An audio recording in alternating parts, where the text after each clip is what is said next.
Hi everyone, and welcome to Horror Spectator. If you're new here, consider subscribing. We dive deep into the darkest, most chilling real-life horror stories out there. And if you're a returning viewer, I'm so glad to have you back, friend.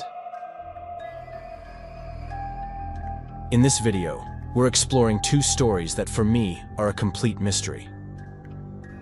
Both are absolutely terrifying. But more than that, they're filled with unanswered questions that really stuck with me. As always, I hope you enjoy them and feel the same sense of intrigue that I did. Now, dim the lights, get comfortable, and let's head back into the mountains. And remember, viewer discretion is advised.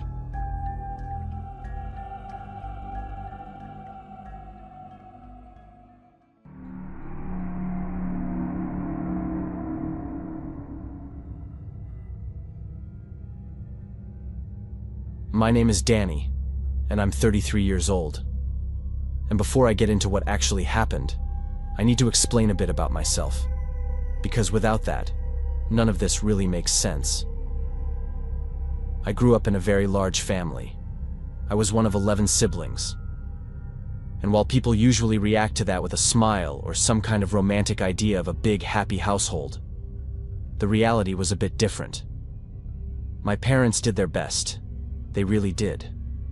But with that many kids, attention was always divided, always rushed, always incomplete. Nobody was neglected on purpose, but at the same time, nobody ever felt fully seen either. My older siblings were often forced into roles they never asked for, almost like substitute parents. And the younger ones, myself included, learned very early how to blend into the background. Money was never a problem, and that helped a lot.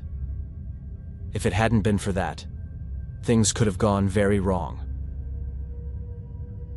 Still, growing up surrounded by constant noise, voices, movement, and people had an effect on me that I didn't understand until much later in life. I realized slowly that I didn't know how to be alone. At first, it didn't look like fear. It just felt normal to always need something happening around me. In college, for example, I could never study in silence. I always had music on, or I'd go to crowded cafes, places where I could hear people talking, cups clinking. When I spent too much time alone at home, I'd get restless and anxious without really knowing why. And looking back now, I can see that I would often jump into friendships or relationships that weren't good for me, simply because being alone felt worse. I didn't plan any of that. It wasn't conscious. It was just how I moved through the world. Last year, one of my closest friends said something that stuck with me. She told me, very plainly, that I needed to spend more time alone. That I needed to learn how to hear myself and stop just absorbing the opinions of whoever was closest at the time. It wasn't an easy conversation, but it stayed with me, and it pushed me to start doing something different. So I started making small promises to myself. Sitting alone, staying in silence, not distracting myself right away. At first, it felt wrong. Almost uncomfortable in a physical way, like I was doing something I wasn't built for. But over time, it got easier, and then it got better. I started thinking more clearly, trusting my own reactions, and actually enjoying those quiet moments. All of this is what led me to what happened. I've been hiking and climbing since I was young, but I had always done it with other people, never alone. Toward the end of last year, I decided I wanted to take that step, to really experience isolation. Not just a few hours without company, but real solitude. I found a small cabin in the Appalachian mountains, not extremely far from where I live, but far enough to feel properly remote. The original idea was to camp. But the truth is, I wasn't fully confident in my ability to handle camping in the snow. And on top of that, the idea of being completely vulnerable in the middle of the night scared me. Growing up around here means growing up with all the forest myths. And whether we like it or not, those stories seep into you to the point where you sometimes can't tell what's real anymore and what's just imagination. So I decided to play it safe, and I'm glad I did. The cabin was cheap, and the owner was very clear about why. It was tiny. It had been used for years as a hunting cabin, and only recently started being rented out.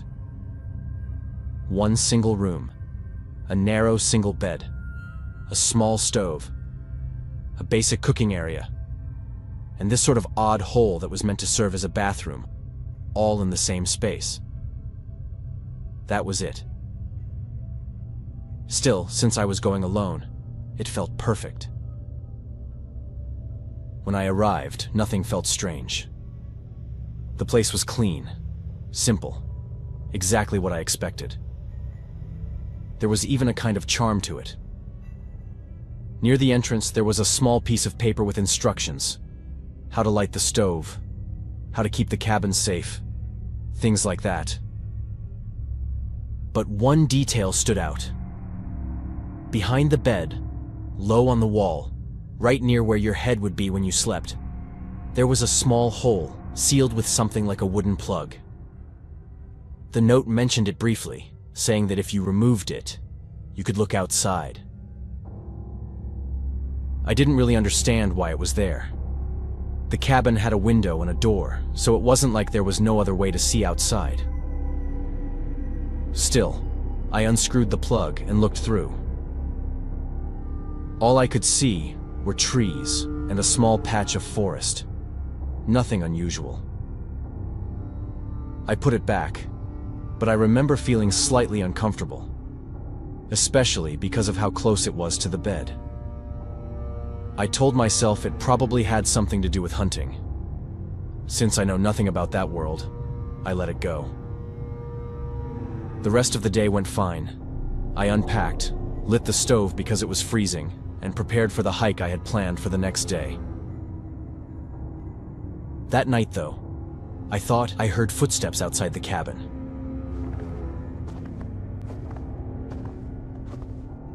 It wasn't loud, and it didn't last long. Just enough to make me pause and listen. The cabin was so small that it barely felt sturdier than a tent, and I remember thinking how little protection it would offer if someone really wanted to get inside. Still, the sound stopped, and I couldn't be sure if it had been real or just my mind reacting to the isolation. So eventually I brushed it off and went to sleep. The next morning, everything seemed normal. I hadn't woken up during the night, which isn't unusual for me, and I got ready for my hike. There was a lot of snow, which made it more challenging, but nothing I couldn't handle. As I walked, though, that uneasy feeling came back. A sense that I wasn't completely alone, even though I couldn't see anyone. The footsteps from the night before felt less imaginary with every step. And what bothered me the most was that I started doubting myself, doubting what I was feeling. And that kind of uncertainty is terrifying when you're out there by yourself. About halfway through the hike, I decided to turn back. The trail looped, and the map showed a shortcut that cut across unmarked terrain. It wasn't ideal, but it looked doable. That's when I saw the footprints. The snow had stopped falling more than an hour earlier, and the ground was mostly undisturbed, except for a set of large boot prints. Fresh ones. Men's boots. I know that logically, this isn't shocking. People hike. People pass through forests. But when you believe you're alone, and then you realize you might not be, Fear creeps in, whether you want it to or not. I didn't see anyone, but I didn't wait around either. I turned back toward the cabin as quickly as I could.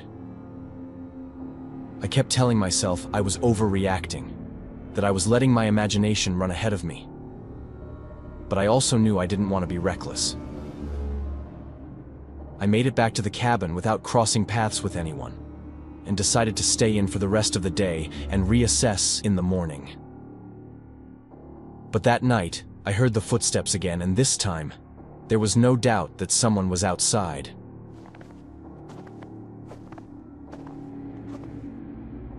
By then, it felt like too much to ignore. The feeling during the hike, the footprints, the sounds.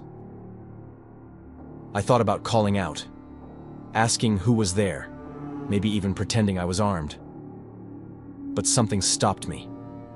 I didn't open the shutters. The idea of looking out into the darkness and seeing someone staring back made my stomach turn. That's when I remembered the hole. As quietly as I could, I moved toward the bed and unscrewed the plug. It wasn't something I had really thought through or planned. It was more of an impulse. Like in that moment, that small hole suddenly made sense. And I can't fully explain why. I just know that when I looked through it, on the other side, there was the most terrifying thing I could have imagined. There was an eye, wide open, staring straight back at me. Someone was already there, their face pressed close, watching the inside of the cabin. I stumbled backward and fell, nearly burning myself on the stove. And I couldn't pull my eyes away from that hole, or from that eye. The way it blinked but never once broke its focus on me. I rushed forward, shoved the plug back into place, and pressed a pillow against the wall. I grabbed my satellite phone and called for help immediately, explaining that someone was outside and that I felt genuinely threatened. I expected hesitation, but I didn't get any. They told me to stay where I was and said a patrol was on the way. Less than an hour later, they arrived, and I left the cabin that same night. A report was filed, and I told the owner everything.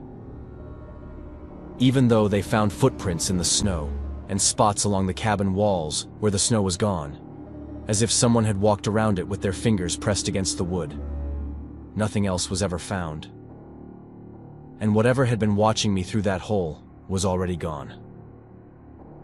They only searched for a few hours before giving up. After all, there hadn't been any direct threat, and it could have just been some strange person. Someone who likes to watch others, but isn't necessarily violent. But there's one detail that still bothers me. From the outside, that hole was invisible.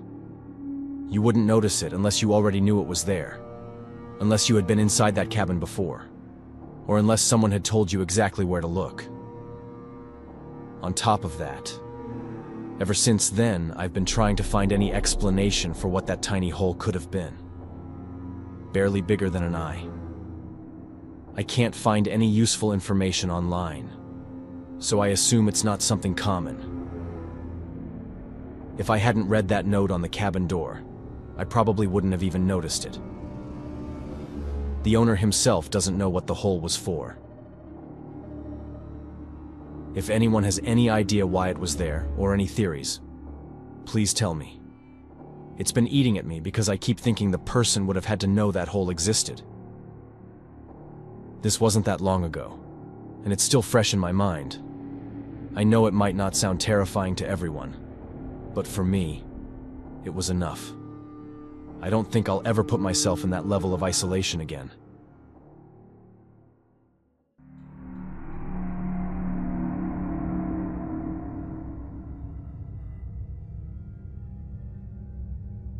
What I'm about to tell you feels completely surreal, and even now I struggle to understand the purpose behind it.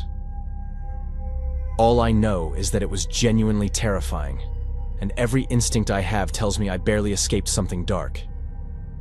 But tell me what you think. I've spent most of my life in the Blue Ridge Mountains, so camping was never something exotic or romantic to me. It was just something you did, something you grew up around, especially if you lived in a place where the forest always felt closer than other people. Still, that winter I had been searching for a good spot for days. No matter how much I drove or walked, nothing felt quite right. The snow had made most of my usual places inaccessible. Eventually, I settled for a place that wasn't ideal, but felt reasonable at the time. It was close to an old road. Not right on it, but close enough that I knew I could reach it if something went wrong. That road used to matter years ago, before they built a newer access on the other side of the mountain, and now almost no one used it anymore. I knew that because I was from the area, and because I had driven that stretch countless times without seeing another car. So even though it wasn't completely isolated, it felt empty enough to take the risk. Since I wanted to do the hike on foot and not depend on the car, I left early in the morning, well before the sun had fully risen, and I walked for hours through the cold and the snow. By the time I reached the spot I had seen and chosen a few weeks earlier, it was still early, but I was already feeling the weight of the journey. And yet, despite the distance and the effort, I arrived there in less than 4 hours, exactly where I'd planned to be. I didn't set up the tent right away. Instead, I left my gear there and took a walk around the area first, just to get a better feel for the place and to let myself become more comfortable with the surroundings. I set up my tent just before nightfall, with the snow falling steadily and the forest growing quieter by the minute. Everything felt normal, uneventful, and honestly, a little disappointing, which is usually how the safest nights begin. Don't get me wrong when I say it was disappointing. I'm not saying that because I wanted trouble. It's just that part of the reason I do these retreats is to see wildlife, and that's my favorite part. It was disappointing because there wasn't much animal activity in that area.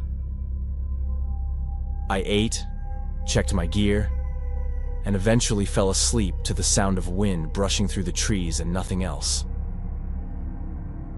I don't know how much time passed before I woke up, only that when I did, the light was blinding. For a moment, I couldn't understand where I was or why it felt like daytime inside my tent. Then I realized the light wasn't natural. It was coming from headlights, intense and unmoving, shining directly through the fabric. That's when it hit me just how close I must have been to the road, closer than I remembered, and close enough for a car to be lighting up my tent like a spotlight.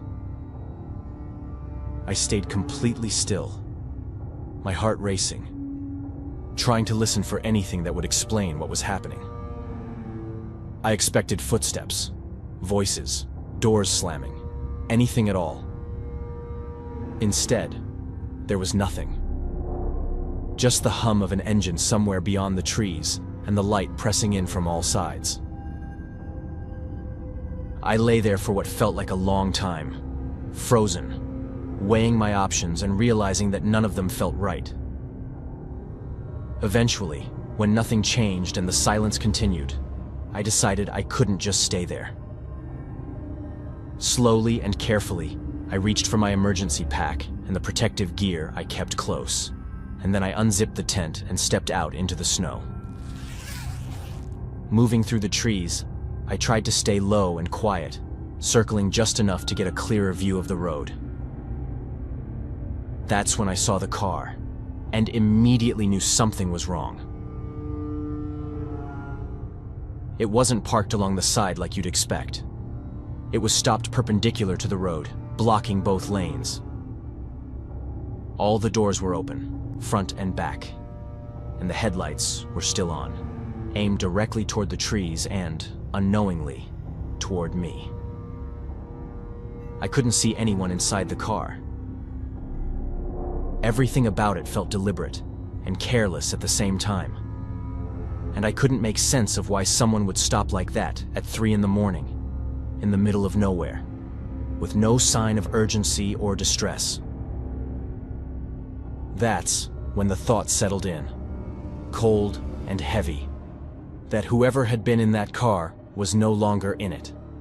And that meant they were somewhere in the forest instead. Somewhere near me. Somewhere I couldn't see. I started backing away, slowly at first, keeping the trees between myself and the road. Every sense stretched thin. The farther I moved, the more exposed I felt, knowing that I had no idea where the other person was or what they were doing. Then, through a break in the trees, I saw him. He stood near the car, holding an axe loosely at his side, turning his head as if he was scanning the woods. Not rushed and not frantic, just looking. The way he moved didn't suggest panic or confusion, and that somehow made it worse. He hadn't seen me yet, and I knew that the moment he did, whatever control I still had over the situation would be gone. I didn't look back again. I turned and ran, keeping my steps as quiet as I could, pushing through snow and branches, focusing only on putting distance between myself and that road. I ran until my lungs burned, and then kept running, afraid to stop.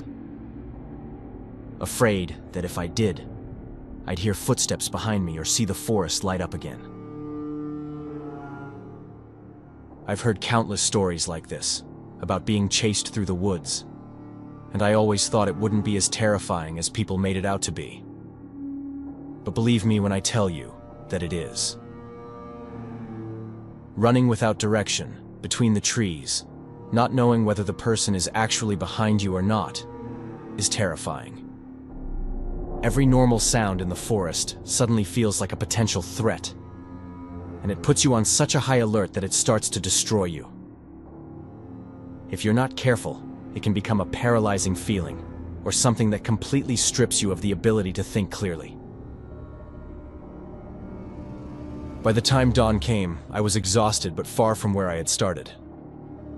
I followed familiar terrain toward my town, relying more on instinct than direction.